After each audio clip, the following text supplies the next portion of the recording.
What is up, everybody? Welcome to DFS by the numbers. These are my full card breakdown and predictions for UFC 295. We got Alex Pereira going against Jiri Prochazka. I need all the wins, yeah. Harder than all it is. You better move, you might get knocked out. Knocked out. You better move, you might get knocked out. Knocked out. You better move, you might get knocked out. Knocked out.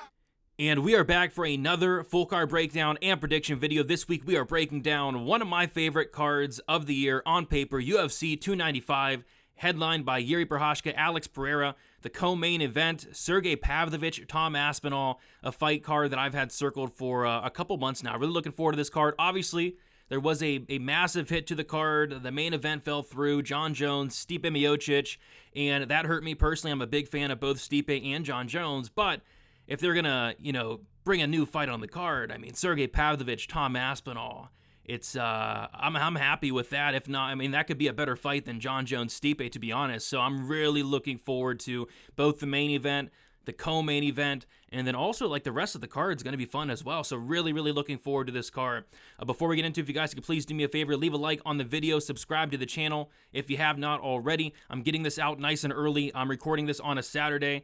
My wife is going to go into labor actually within the next, I'm not sure, maybe this week or maybe next week. I'm not sure when, but it is coming up. So I want to kind of get ahead here so I don't fall behind. So yeah, I was able to get everything done last week in terms of preparation for 295, and I'm really liking this card from a betting perspective.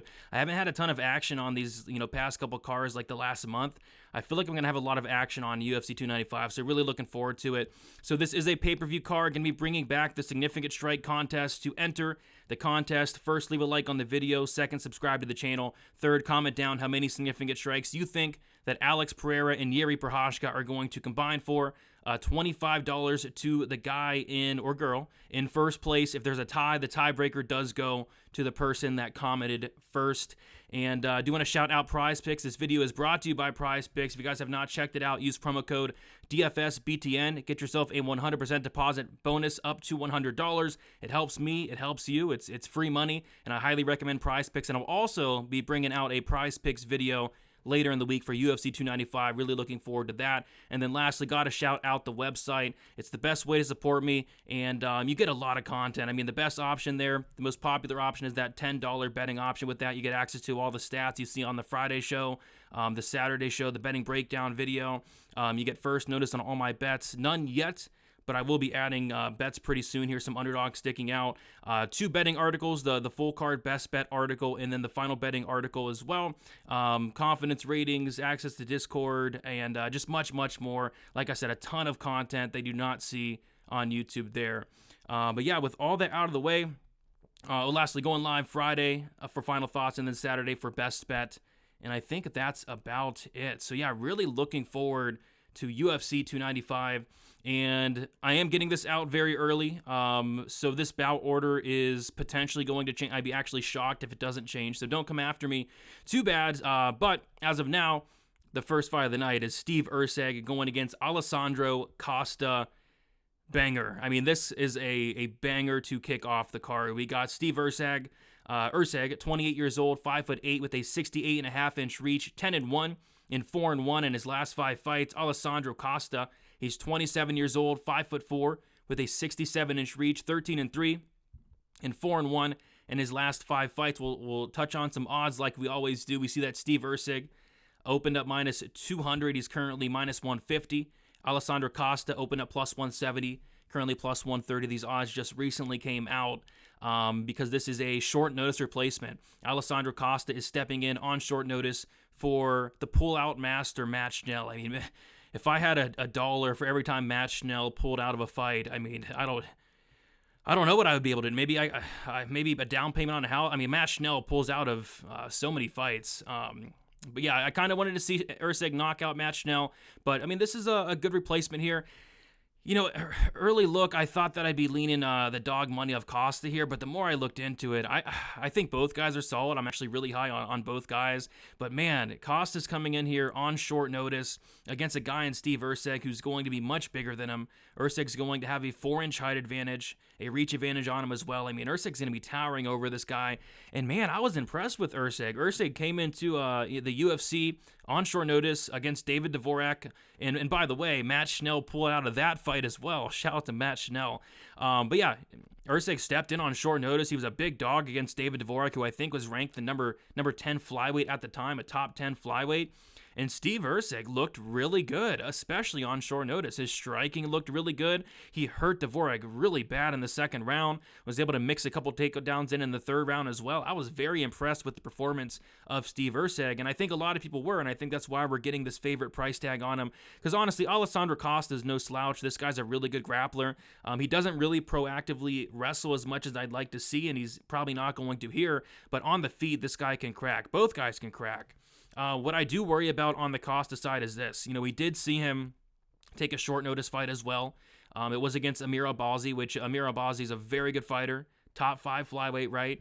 And he lost that fight, and it wasn't really competitive at all. I mean, he got dropped twice. He got knocked out in that fight. Wasn't the best look, but again, I don't want to harp on him too much for that, but I don't know. I kind of worry about the durability of Costa a little bit. This guy's been knocked out in 2 fights. He gets hurt a lot, and Steve Erceg looks to have legit power. I mean, he's not really knocking a ton of guys out, but he's hurting a lot of guys. A lot of his wins come by submission.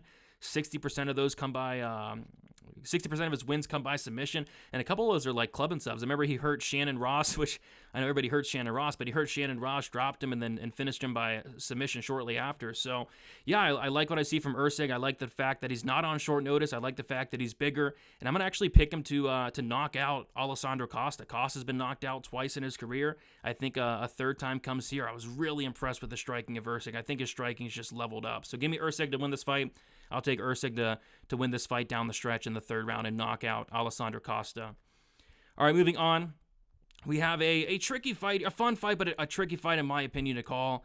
We got John Castaneda going against Kang Ho Kang.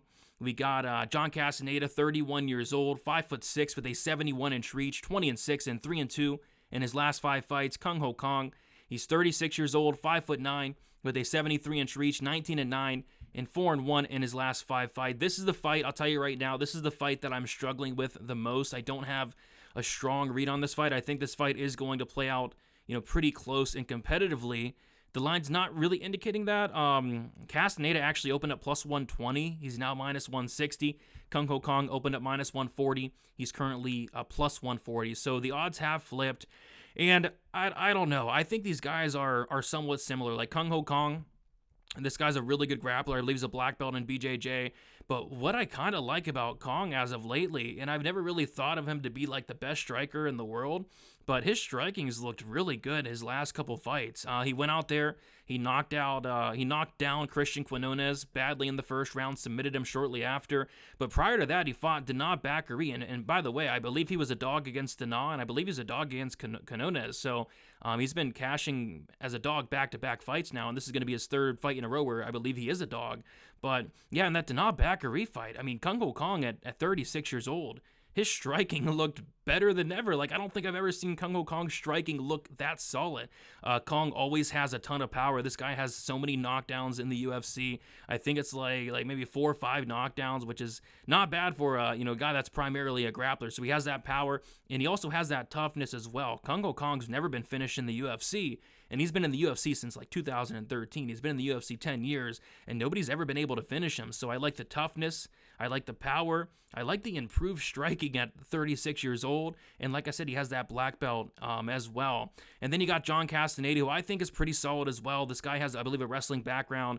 Very good wrestling offensively. Good takedown defense as well. Solid striking as well. I don't know. This is a fight that I just feel like is going to play close. I feel like it's going to go to decision. I don't feel like either guy is going to have much success in the grappling. I feel like, I guess John Castaneda could potentially take down Kang Ho Kang, but Castaneda doesn't have the best control on top, and Kang Ho Kang should be able to get right back up. So yeah, I see it primarily playing out striking, and when it is striking, like I said, I like what I see from Kang striking as of late. This is going to be a very good test against Castaneda, and I also like the toughness of Kang. But yeah, Castaneda's, been getting outstruck in some of these fights. Boyan Gafarov outlanded him in terms of the numbers 61-40. We saw Daniel Santos break John Castaneda just 2 fights ago, outlanding him 69-57. And then there was that Nathaniel Wood fight where we got outlanded like almost 3-1. So yeah, I feel like it's going to be competitive. It's going to go to decision. The judges are probably going to screw it up. But I'm going to take the dog here in what I think is going to be a very close fight. But it looks like money's coming in on John Castaneda as of late. I don't know. I think it's going to be close. Give me Kung Ho Kong for the win. All right, next we have the simp fight of the week, the fight that everybody's going to be simping for. We got Lupita Godinez going against Tabatha Ricci. We got Lupi, 30 years old, 5'2" with a 61-inch reach, 11-3 and 4-1 in her last 5 fights. Tabatha Baby Shark Ricci, she's 28 years old, 5'1" with a 61-inch reach, 9-1 and 4-1 in her last 5 fights. We'll take a look at the odds, and we see that Lupita Godinez opened up -170, currently -150. Tabatha Ricci opened up +145, currently +130.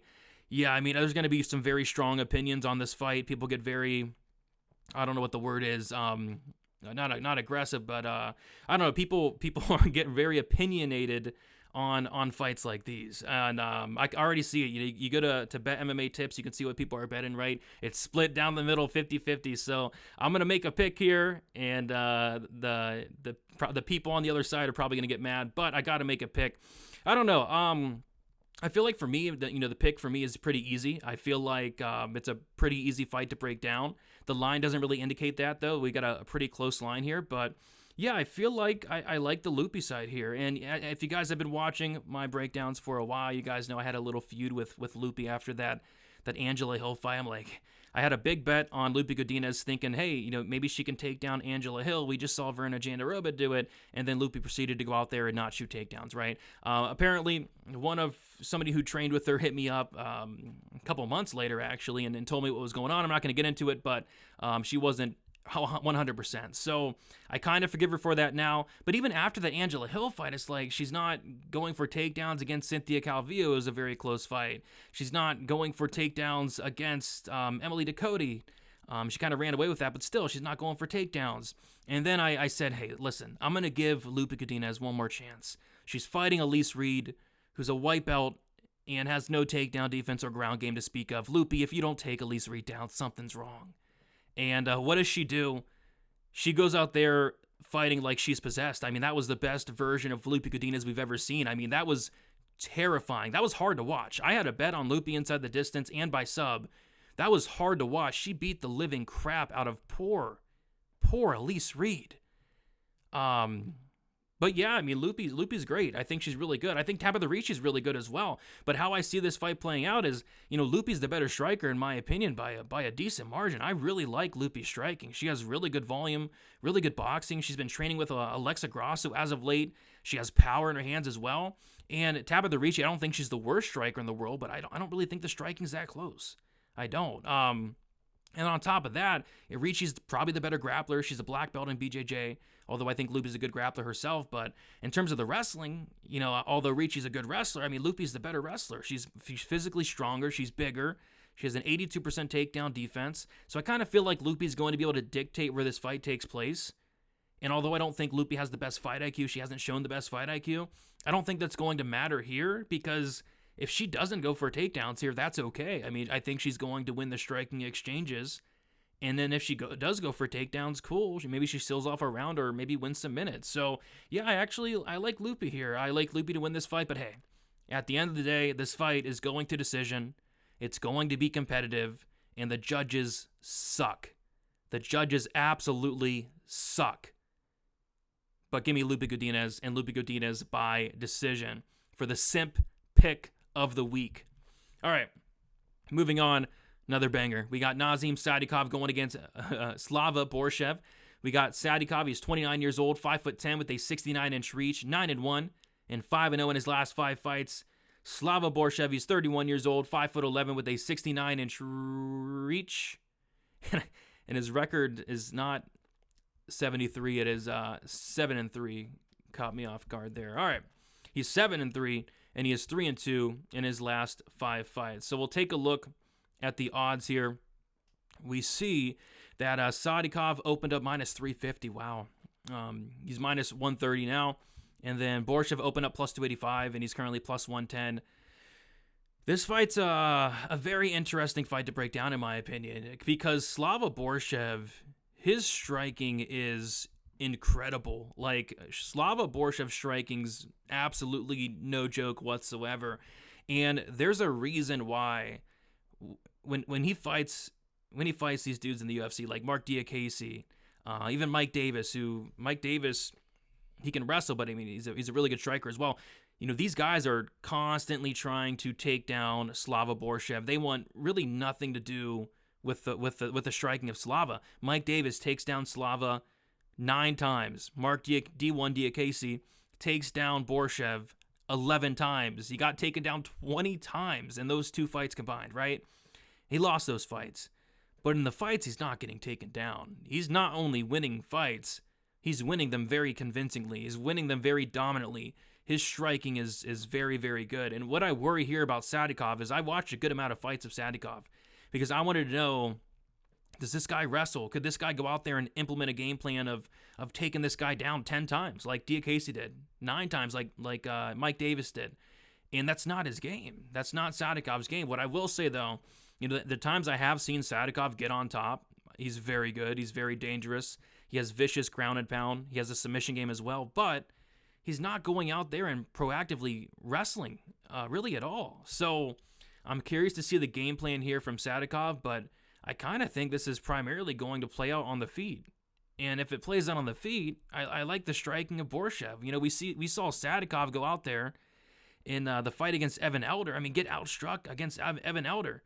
He won that fight. There was a cut stoppage, but he got outstruck by Evan Elder 70-64. He got dropped by Evan Elder, and I think Evan Elder is good, but he's not anywhere near the caliber striker of a Slava Borshchev. So for Sadykhov to win this fight, I think he could knock out Slava, I guess. But wrestle, get this fight down to the mat. I mean, Borshchev has the worst takedown defense I've ever seen. I think on paper it's 35%, and I'm actually shocked it's even that high. So yeah, if Sadykhov goes out here, gets the fight down to the mat, you know, I think his ground game, he's very dangerous. I think he could potentially win the fight, but I have not seen enough out of Sadykhov in terms of the wrestling to pick him here. So I'm going to take another dog here. I'm going to take Slava Borshchev to win this fight by knockout. I think somebody's getting served here. I think this has potential to be fight of the night. I think there's 3 fights on this card where I think they have high potential to be fight of the night. This is one of them. Give me Slava by first round knockout. All right, moving on to the next fight. We got Jamall Emmers going against Denis Buzukja. We got Jamall Emmers, 34 years old, 5'10" with a 74-inch reach, 19-7 and 2-3 in his last 5 fights. Denis Buzukja, he's 26 years old, 5'9" with a 70.5-inch reach, 11-3 and 4-1 in his last 5 fights. We'll take a look at the odds. We see that Jamall Emmers opened up minus 170. He's currently minus 265. Denis Buzukja opened up plus 145. He's currently plus 220. And yeah, so if you know Jamall Emmers, I mean, I think Jamall Emmers is extremely talented. The one thing I don't like about Emmers at this point is he is getting up there in age a little bit. He's 34 years old, a little bit past his prime. But Emmers is the most talented 19-7 fighter ever. I mean, this guy is very talented, and he's very well-rounded. And this is one of those fights where Emmers should not lose this fight. But if you guys know Jamall Emmers, you know that that's not always the case. He loses fights that he should win. He makes mistakes. He makes bad decisions. He has bad game plans. I always go back to that Giga Chikadze fight where he decides to not wrestle Giga Chikadze until like late second round and then has success. Even outstrikes Giga in the third, but it's too late at that point. You go back to some other fights where there's fights where he should go out there and win and he pulls a stunt. So I believe Emmers is the biggest favorite on the card. We don't have a ton of big favorites on this card, and I believe Emmers is the biggest favorite on the card at this point, minus 260, minus 280 range here. So yeah, but Emmers, in all honesty, Emmers, if he loses this fight, he should be ashamed of himself. I mean, Emmers is the much better striker. It's not even close. Emmers is the better wrestler. Emmers' wrestling is really good, offensively and defensively especially. I mean, I think that takedown defense for Emmers is going to come into play here. I think Emmers is the better grappler as well by a decent margin also. So yeah, I think Emmers is better everywhere outside of fight IQ, outside of maybe heart, will to win, and maybe that's enough for Buzukja. But I don't know. I mean, Emmers should be the better striker, should be the better wrestler, should be the better grappler. I don't think there's much more that needs to be said. I don't like this fight for Buzukja. I don't think Buzukja is that great. I don't know what Buzukja's game plan is going to be. You take a look at a lot of Buzukja fights, his game plan's kind of just go in there, push his opponent against the cage, try to go for takedowns, not get them. The striking's okay. I don't know. Give me Emmers to win this fight. Should be a pretty clean decision, but Jamall Emmers is not really a trustworthy fighter at this price tag. Emmers by decision. All right, moving on to the next fight. We got Mark Madsen going against Jared Gordan. We got, we'll start with Jared Gordan here. He's 35 years old, 5'9", with a 68-inch reach, 19-6-2, 2-1 no contest in his last 5 fights. Mark Madsen, 39 years old, 5'8", with a 72-inch reach, 12-1, and 4-1 in his last 5 fights. So we'll take a look at the odds. We see that Jared Gordan opened up -110, Mark Madsen opened up -110, and then money has came in on Jared Gordan. He's currently sitting around the -180 price tag here. So, yeah, not my favorite fight on the card. I'd say this is probably my least favorite fight on the card, I think. Not really a big fan of Mark Madsen. I know he has that Olympic wrestling background, but he's now 39 years old. He's 39 years old, almost 40 years old, and he was training at Fight Ready for a couple fight. I'm not even sure if he's at Fight Ready anymore. I checked his Instagram. I really haven't seen anything, so not even sure if he's at Fight Ready at this point. But yeah, this is a fight where I actually really like the striking of Jared Gordan. I think his striking is very underrated. He's very high volume. He has fast hands. I mean, he was picking apart Bobby Green in their fight up until that clash of heads and no contest. But he was looking great in the Bobby Green fight, outlanding Bobby Green to my surprise. But yeah, Jared Gordan, I think he's going to absolutely have the striking advantage here against a guy like Mark Madsen, who's being competitive in the striking against guys like, I don't know, Vince Pichel, Clay Guida. Gordon's gonna be the better striker, and I think by a lot. And Madsen's kind of changed up his style. Like early Madsen, what does he do? He goes in there, he takes you down, and if he finishes you, he does. If he doesn't, he gasses out and tries to hold on. He took down Austin Hubbard a ton of times. And he gassed out in that fight, was able to survive, won the decision. But I kind of feel like for Mark Madsen to win this fight, he's going to have to maybe resort back to that all-out wrestling style, because I don't really see him outstriking Jared Gordan. I really don't.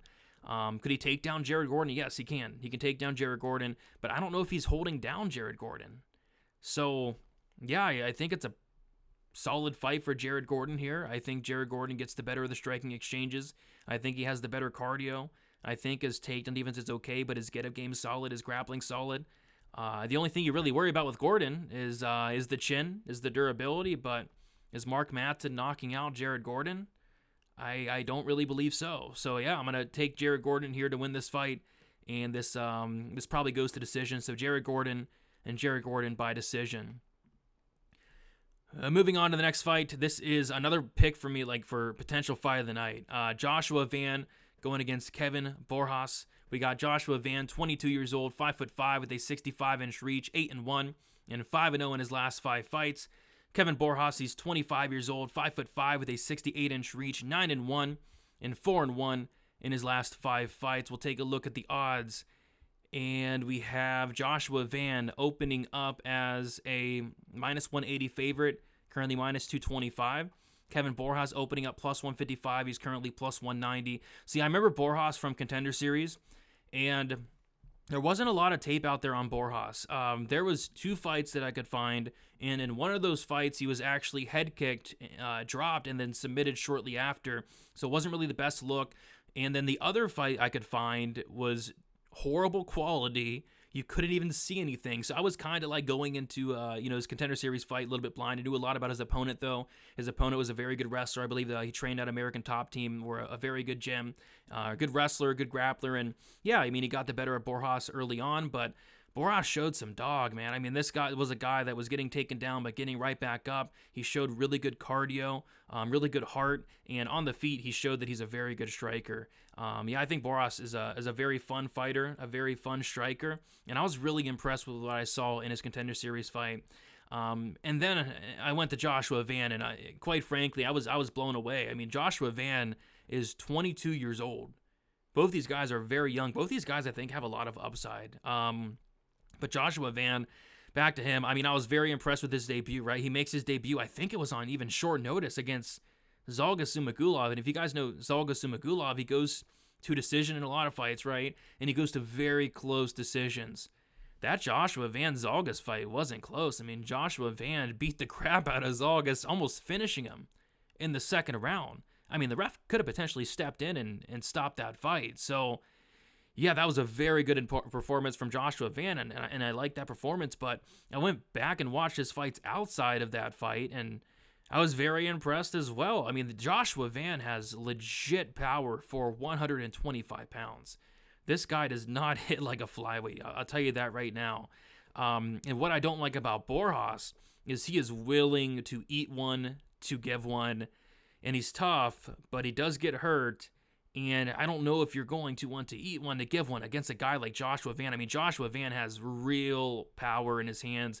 And he also has shown a slick submission game as well. I know his only loss comes by sub, but he has a couple submission wins of his own. He has some club and subs mixed in there as well.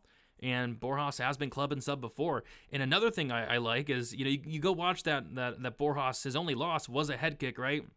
Joshua Van has a nasty head kick he landed against Zalga, so I think that's going to be there because Borjas does not really have striking defense, and he's willing to get hit a little bit too much for my liking. So these guys are going to throw down. These guys are going to go to war. I trust Joshua Van. I think he has more power, and I think he's more durable, and I think he's more defensively sound, and I think all three of those things are going to go a very long way here in an all-out war. Give me Joshua Van to win this fight. I'll take him to win this fight by second round knockout. All right, so that was, at the time of recording, the featured prelim, which makes a ton of sense. I mean, that fight's incredible. We're going to move on to the main card opener, which this is my third pick for Fight of the Night. Like, I think there's a ton of Fight of the Night potential fights. This is the obvious one. Benoit Saint-Denis going against Matt Frevola. We got Benoit Saint-Denis, 27 years old, 5'11", with a 73-inch reach, 12-1. And 4-1 in his last 5 fights. Matt Frevola, 33 years old, 5'9", with a 71-inch reach, 11-3 and 3-2 in his last 5 fights. We'll take a look at the odds. We see that Benoit Saint-Denis opened at minus 400, currently minus 200. Matt Frevola opened up plus 200, and he's plus 330. My bad, and he's currently plus 170. So yeah, Benoit Saint-Denis opening up a massive favorite, and this is a fun fight here. The thing with Matt Frevola the past couple fights, it's actually pretty hilarious. His last 3 fights, I came on there, broke down the fight, and I'm like, which Matt Frevola is going to show up? Is it going to be the Matt Frevola that fights safe, goes and takes down his opponents like he did against Luis Pena and Jalen Turner? Or is it going to be the Matt Frevola that goes to war like he did against Lando Venata, Marco Polo Reyes, and Terrence McKinney? And he has chose to go to war in all 3 of his last fights, and he has 3 knockouts in a row, knocking out Gennaro Valdez 50 times. I mean, he must have set a record. I mean, he knocked out that guy like 50 times in that fight, officially dropped him 4 times. I think it was more like 5.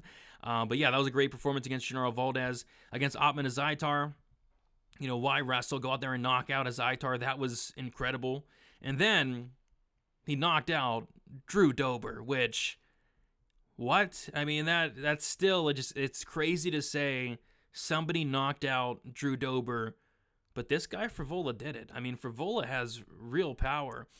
So this fight, Benoit Saint-Denis, I don't think he's going to wrestle. I think he's going to do exactly what he has been doing, which is going to war. And going to war with the God of War, I don't know how well that's going to work out for him. But if there's anybody to go out there and potentially knock out Saint-Denis, it might be a guy like Frevola. We did see Saint-Denis go in there against Eliza Zaleski dos Santos in his debut. I went back and watched that fight. I mean, it says decision loss. I mean, the fight could have been stopped 50 times. I'm not sure what, I think his name was Viacheslav Kisayev was doing. There was a moment where Saint-Denis was just getting beat up bad against the cage, and Zaleski let off like a 100-punch combination, and Kisayev was just standing there looking like that. I mean, DC and the boys, they were like, stop the fight. I was like, stop the fight, because I had like the under. But yeah, that fight probably could have been stopped. But yeah, Saint-Denis super tough though. You know, we can't deny that. We can't deny the heart. And it's a fight that I do like for Saint-Denis here. I do worry about the power of Frevola though, and I do worry about the striking defense of Saint-Denis. Saint-Denis a 44% striking defense. Not great, but I feel like Saint-Denis absolutely has more avenues to win this fight. I feel like Saint-Denis can absolutely go for takedowns. Matt Frevola has a terrible 42% takedown defense, and you know, getting taken down 10 times by Arman Tsarukyan, it's not a terrible look. But if you get taken down by Benoit Saint-Denis, there's going to be trouble. I mean, Benoit Saint-Denis is a very dangerous grappler, and you don't want him on top of you. So I worry about the takedown defense of Frevola. And then with Frevola, you always worry about the durability. You know, just 2 years ago, we saw him get knocked out in 7 seconds by Terrence McKinney. Back in, was it 2018, 2017, 18, I think. He got knocked out by Marco Polo Reyes. We're never going to let him, you know, we're never going to let him forget about that, right? I mean, getting knocked out by Marco Polo Reyes is inexcusable. So we got knocked out by Polo Reyes, got dropped twice by Lando Venata, finished in 7 seconds by McKinney.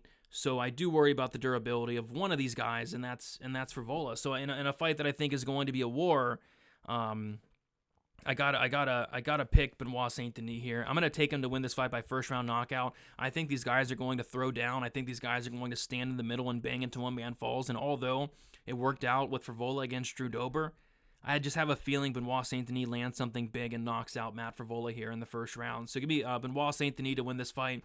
Benoit Saint-Denis to win this fight by first round knockout. Moving on, we got Pat Sabatini going against Diego Lopes. We got Pat Sabatini, 33 years old, 5'8", with a 70-inch reach, 18-4, and 4-1 in his last 5 fights. Diego Lopes, 28 years old, 5'11", with a 72.5-inch reach, 22-6, and 3-2 in his last 5 fights. We'll take a look at the odds. We have Pat Sabatini opening up -110 pick'em. Same thing with Lopes opening up -110 pick'em. We currently have Pat Sabatini -140 and Diego Lopes +120. So yeah, I mean, this is a fun fight.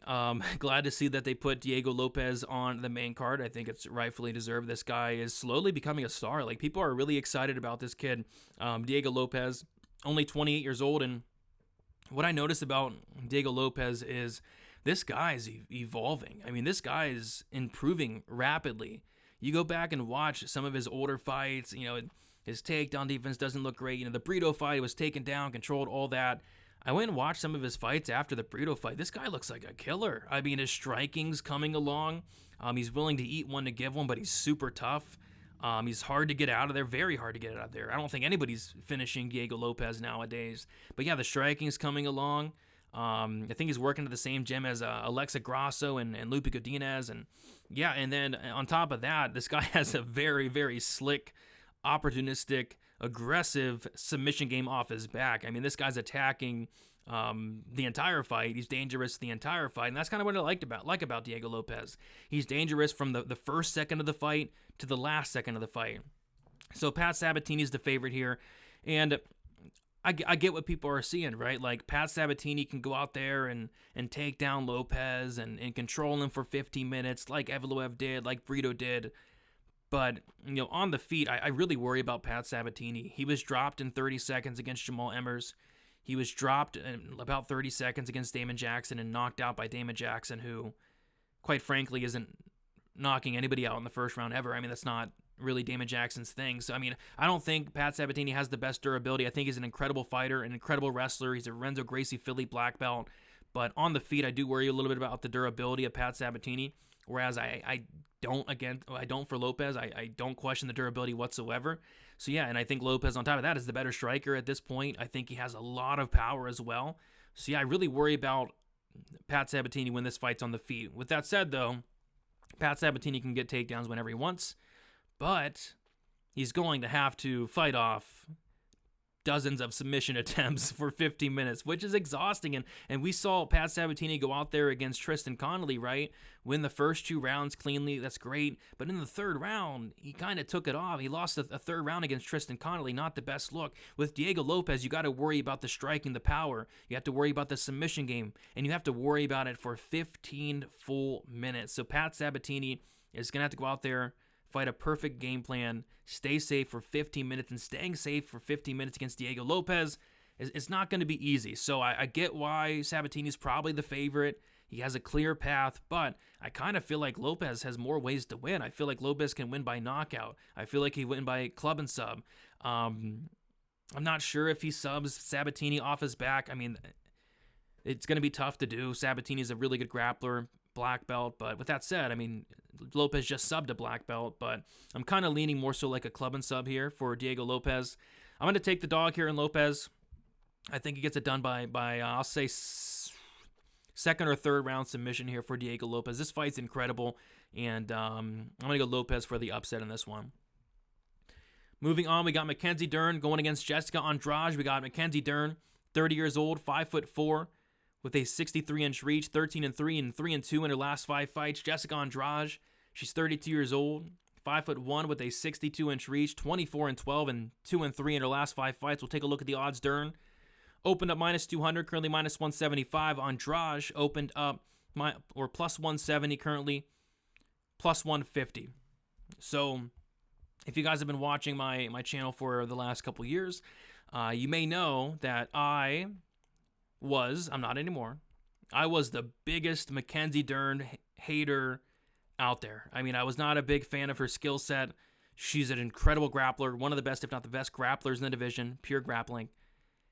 But she really had nothing else. She had no striking. She had no wrestling. I mean, she had like a 7% takedown accuracy at one point.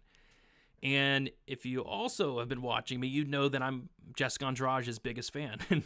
With that said, though, I mean, I kind of think this is Dern all day, and here's why. First of all, I think Dern's improving. I think her wrestling's looking a lot better. She's actually going out there and getting takedowns for once in her career, which is nice to see. Going back to her fight against Angela Hill, she got 3 takedowns. Heck yeah. Against Yan Xiaonan, she even got a couple takedowns. So yeah, she's going out there. 5 takedowns in her last 2 fights. You love to see it, because if she gets 1 takedown here, she wins. So yeah, Dern, I think she's improving. She's working on the wrestling. She's working on the striking. Her striking looks better than ever. It's still not, amazing, but it's good. It's serviceable. She has a ton of power. She hurt Angela Hill multiple times in the feet. So yeah, I think Dern's looking probably career best at this point. On the flip side, you have Andrade, who's looking career worst. I mean, Andrade couldn't look any worse, and I think she's on her way out. And it's crazy to say that. She's only 32 years old, but she's been in the UFC for a very long time now. Jessica Andrade. She has so many fights in the UFC. She's been in the UFC for I believe over 10 years at this point. She's went out there. She's done it all. She's been champion. She's been at multiple weight classes: strawweight, flyweight, bantamweight, you name it. She's done it all. She's fought everybody. And now and this is why I feel like she doesn't care about her career anymore. She's taken short notice fights against Erin Blanchfield. I mean, if you care about your career at this point, I mean, you're not taking a short notice fight against Erin Blanchfield when you're on vacation at the time, clearly not ready to fight. And it showed. She got subbed by Blanchfield in the second round. And Blanchfield was competitive in the striking somehow. And then another reason I feel like Jessica Andrade just does not care anymore is she accepted a Tatiana Suarez fight. I mean, if you care about, reaching the title, I mean, you're not going out there and fighting Tatiana Suarez ever. I mean, you should probably do your best to avoid her, especially on a 2-fight skid. I mean, Andrade was on a 2-fight skid prior to facing Tatiana Suarez. So, but I see what the UFC was doing there. I mean, they wanted to build up Tatiana Suarez, give her a big name. Andrade is a big name, and that's exactly what happened. But it's not only that she lost to Tatiana Suarez and Erin Blanchfield and Yan Xiaonan. It's how she's losing.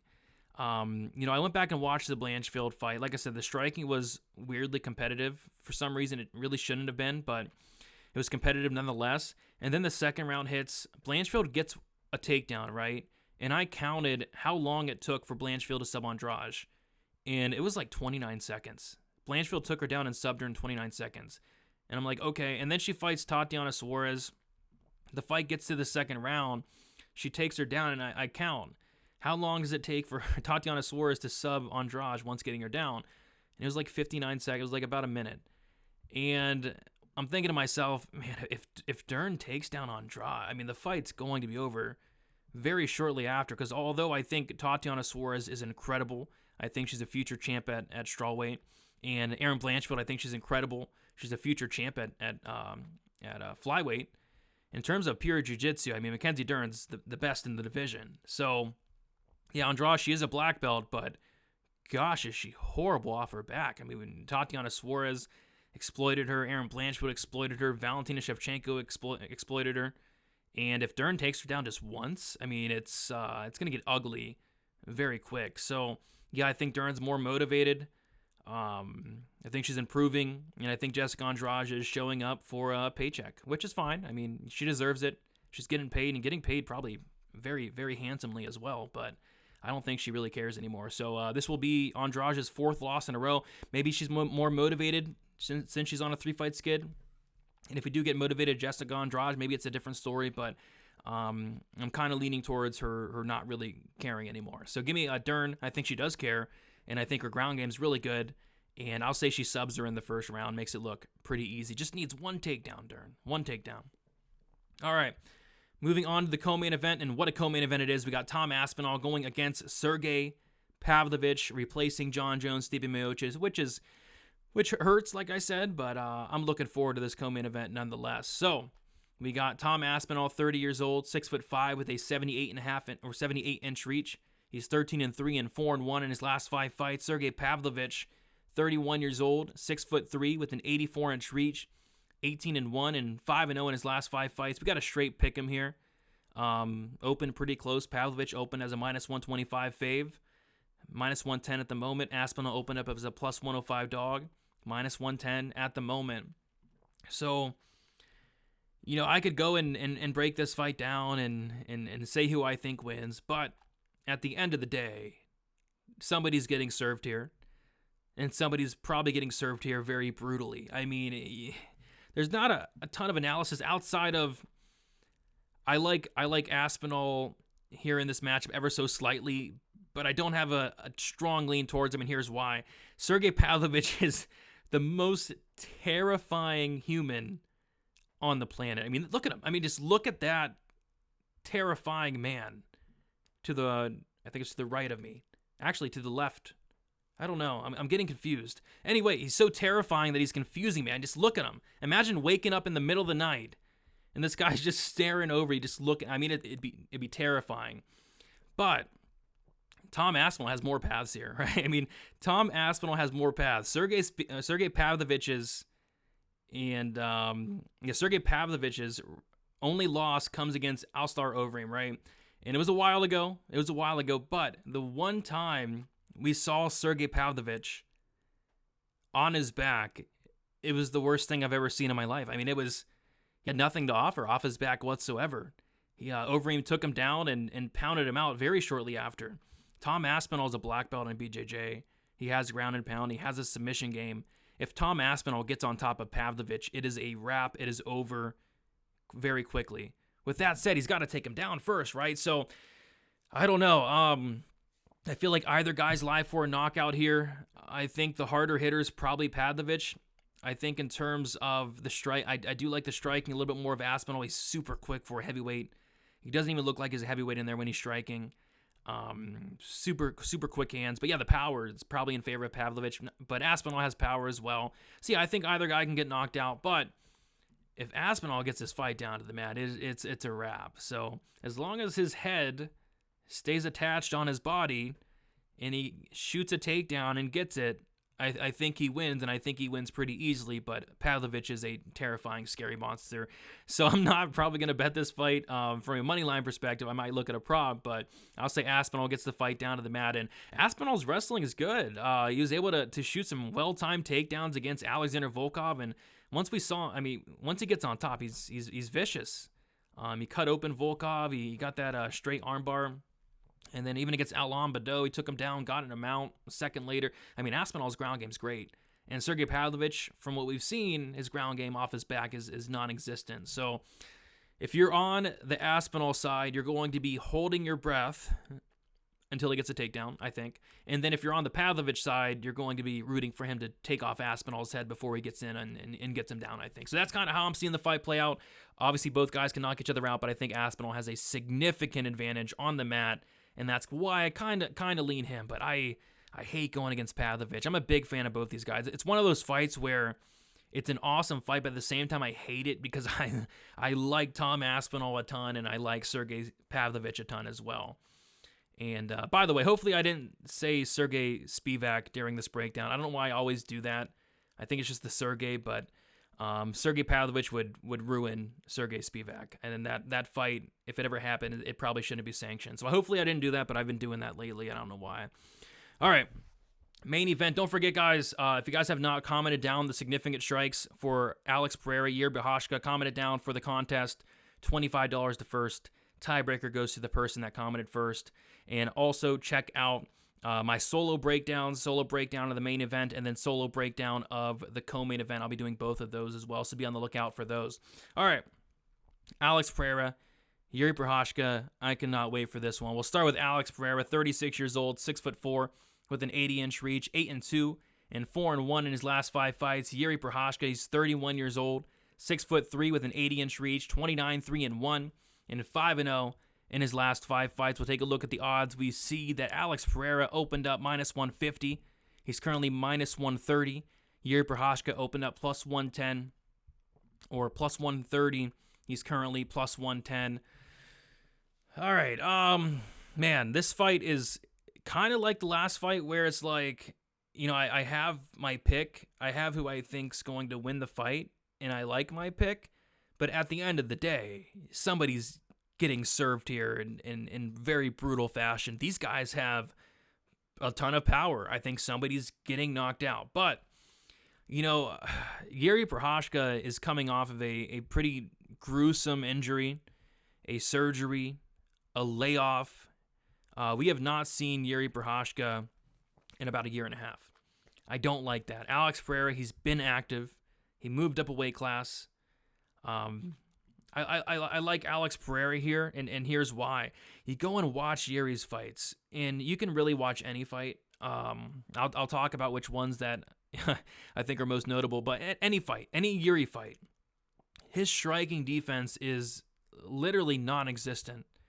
And I mean non-existent. On paper, his striking defense is 40%, and that's not because he's weaving or bobbing these punches or putting up his guard, nothing like that. That's because his opponents are probably missing, because Jiri Prochazka does not have striking defense. And I went and watched the Volkan Oezdemir fight, and I kid you not, Jiri's striking defense was him with his hands down. He has those long arms, his hands down to his waist, and he was blocking punches with his face. And I know I say that sometimes as an exaggeration, you know, this guy blocks punches with it. No.